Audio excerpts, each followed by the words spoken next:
تبارك الذي نزل الفرقان على عبده ليكون للعالمين نذيرا۔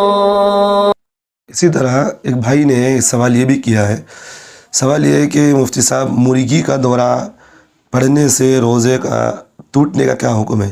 دیکھیں بھئی، اگر کسی شخص کو مرغی کا دورہ پڑ گیا، یعنی وہ بے ہوش پڑ گیا، اس کی وجہ سے روزہ نہیں ٹوٹتا، کوئی پریشان ہونے کی بات نہیں۔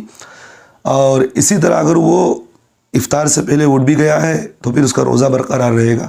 اگر وہ افطار کے بعد اٹھا ہے تو پھر اس کو کوئی چیز کھلا دے پلا دے، کوئی پریشان نہ ہو، اور اس دن کا روزہ اس کا مکمل ہو جائے گا۔ بعض لوگ کہتے ہیں کہ بھئی اس طرح کوئی آدمی بے ہوش پڑ گیا ہے، مرغی کی بیماری ہو گئی، تو لوگ یہ کہتے ہیں کہ بھئی اس سے روزہ اس کا ٹوٹ جائے گا۔